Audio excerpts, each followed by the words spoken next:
Hey everybody, thanks for clicking on Storm Talk with your news meteorologist Brian Good. Hopefully you've recovered from Derby weekend.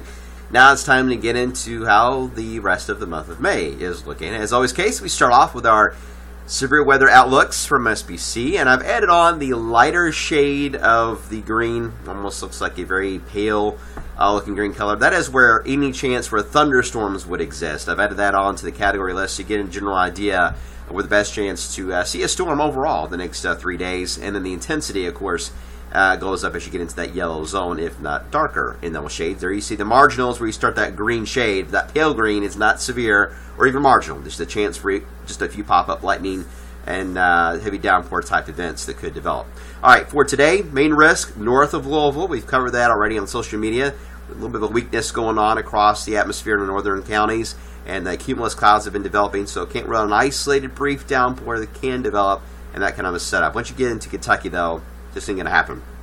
All right, tomorrow, we kind of get surrounded by the loveliness of the high pressure, but the more you arc yourself in, say, southeast Indiana and eastern Kentucky down into Tennessee, that is where you see that chance for a weakness in the atmosphere to develop again. Scattered thunderstorms into Tuesday. Wednesday, that weakness is a little more centered over central Kentucky, and the GFS has been hinting at this as well, for maybe a chance for a few pop-up storms. So we may have a slight chance for a storm here again for a Wednesday, but it's going to be very much a summer-like pattern. A brief downpour, and the sun's back out, and it's back to being humid and quite warm once again.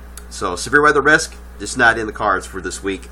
But some lightning and thunder can't be ruled out in a few cases if the storms can even get going. Now, for this afternoon, I mentioned that cumulus cloud field. You can almost see it if you look carefully. It's actually drifting now into southern Indiana and central Kentucky, but so far nothing's popping. We're currently 80 degrees right now in Louisville. We've had a few showers to the north.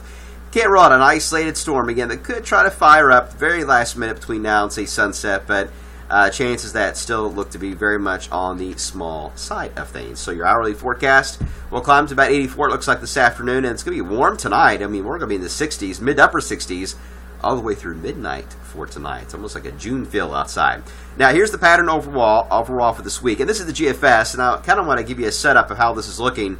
First off, high pressures, we've already pointed out, really keeping a firm grip the best it can across the Ohio Valley, especially once you head west of I-65 through east of St. Louis. This is the area that is most protected by the high pressure, and there's weaknesses on either side of that. So it's not exactly a very widespread dry corridor under the high, but there's enough that will stay mostly on the dry side. Now, surrounding that will be the chance for showers and storms on a daily basis on the western side, as well as the eastern side, and the sky, which could become a tropical system, or at least a subtropical system.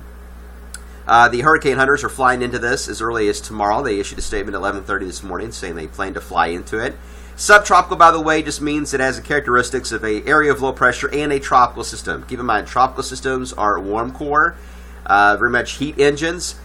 Typical low pressures that we always deal with that come through Ohio Valley are cold core, and this one has a mix of both. It used to be a cold core system, and it's more of a hybrid type setup. And the question is, can it become fully tropical? Probably not quite early in the season, but even subtropical systems, because they have enough of a warm core, can get named. The first name on the list, by the way, if it were to reach that point, is Anna. Again, hurricane hunters fly into that tomorrow. Still some debate on the track of this. GFS, you'll see, takes it into the Carolinas and stalls it out. The Canadians a little more robust with this, heading through the outer banks of the Carolinas, especially North Carolina, and perhaps even a healthy tropical storm, and perhaps even close to hurricane status in some cases. If you look at the Canadian, Euros kind of drifts it out to sea as well. So still some disagreement. None of them take it right into Kentucky, by the way. The GFS does give at least close enough to us to maybe give southeast Kentucky some enhanced shower and thunderstorm activity later this week. But I wouldn't worry about that.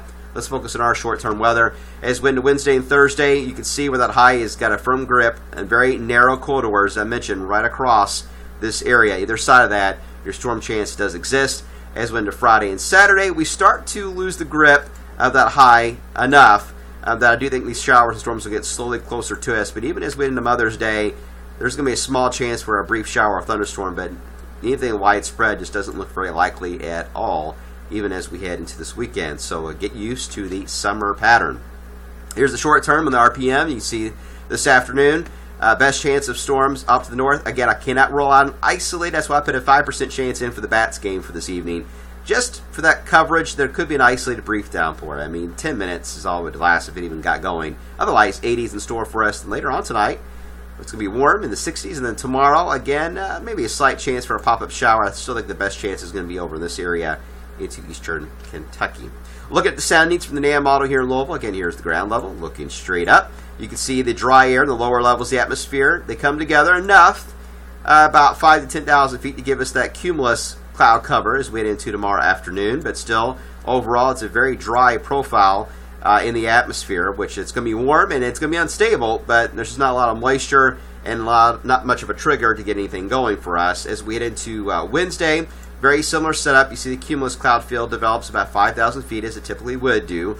We've got some skinny cape is what we call that. It is better than Tuesday. That's why I think we may have to add a slightly higher chance, maybe about 20% for a storm here for Wednesday, as the atmosphere is slightly, and I do mean slightly, more conducive to produce a brief thunderstorm compared to what we'll see for Tuesday, but nothing widespread. Overall, the heat engine for us is going to hold true. You can see the tropical effect, the cooler weather across the Carolina area of the country here, and we're just going to be sandwiched in between. I will say, living in Charleston, dealing with tropical systems, the western side of these, when they do form, the high pressure is quite intense. You get a strong heating that can take place on the western side here, so I think we have a chance to hit 90 degrees. If it's not going to be in Louisville, it's going to be somewhere in Kentucky. But it's looking very likely Friday, but I think more likely Saturday, we have a chance to hit 90 very close to us with that tropical system where it is to the east and the influence here to the front to our west. That sandwiching effect can very well add a good amount of heat into the area. And the heat, after this weekend, will begin to relax. I think we'll start to flatten the pattern out as we get into next week. So not as warm as this week, but still seasonable for this time of the year. All right, much more on that tropical system once they get the hurricane hunters in there. For those of you who have travel interest to the Carolinas, we'll keep you updated on that. Otherwise, get ready for a summer preview with, again, our maybe our first chance of hitting 90 by this upcoming weekend. Have a good afternoon and stay cool out there, and hope that AC is working because you're going to need it as the week goes on.